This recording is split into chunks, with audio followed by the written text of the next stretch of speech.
સુરતમાં કેમિકલયુક્ત પાણી રસ્તા પર ફરી વળ્યું હોય જેને લઈ ઉધનામાં કોર્પોરેટર દ્વારા મનપા અને જીપીસીબીના અધિકારીઓ સામે આક્ષેપો કર્યા હતા. સુરતમાં ફરી કેમિકલયુક્ત લાલ લીલું પાણી જોવા મળ્યું છે. ઉધના રોડ નંબર 10 ઉપર આવેલ મફતનગરમાં કેમિકલયુક્ત લાલ પાણી ઉભરાયું હતું, જેને લઈ સ્થાનિક કોર્પોરેટર સોમનાથભાઈ મરાઠીએ આક્ષેપો કર્યા હતા.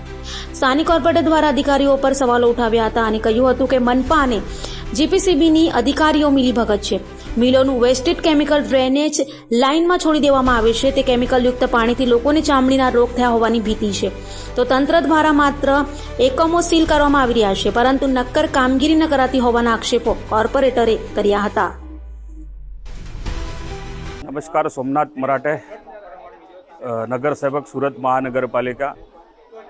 છેલ્લા 3 વર્ષથી જે મારા ઉધના વિસ્તારની અંદર હું સુરત મહાનગરપાલિકાનો સામાન્ય સભા હોય કે સંકલન હોય, હું હર હંમેશા આ કલરનું પાણી જે તપેલા ડાઈંગવાળા કે મિલવાળા, જ્યારે અમારી આ સેવા બસ્તી છે, અમારી જે મધ્યમ વર્ગીય જનતા છે, કામદારો છે, એમની જે રહેવાની જે વ્યવસ્થા તે આ સોસાયટીની અંદર જ્યારે આ ભેળસેળ થતું હોય છે, હું કાયમ એની સામે અવાજ ઉઠાવતો આવ્યો છું.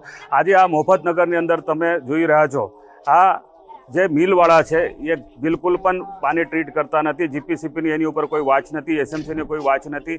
વારંવાર આ લોકો મારી પાસે ફરિયાદ કરે, ગટર સાફ કરીને એનો નિકાલ કરતો હોય છે. પરંતુ ગત 3 વર્ષ દરમિયાન જે હાલ જેમની બદલી થઈ છે, જે સુજલ પ્રજાપતિ જે કાર્યપાલક એન્જિનિયર હતો, એની બધી આ કરામત રહી છે. એમને જે આ બધા ગેરકાયદેસર અહીંયા કામો થવા દીધા, ગેરકાયદેસર અહીંયા ગોડાઉનો બન્યા, પતરાના શેડ બન્યા, એની અંદર સીધી આ તપેલા ડાઈંગ બની છે અને બિલકુલ આ ગેરકાયદેસર ચાલી રહ્યા છે. આ ગેરકાયદેસર તપેલા ડાઈંગોને અગાઉ પણ 42 ડાઈંગોને આપણે સીલ કરી હતી, પરંતુ આ કામ ચલાવ સીલ કરવામાં આવે.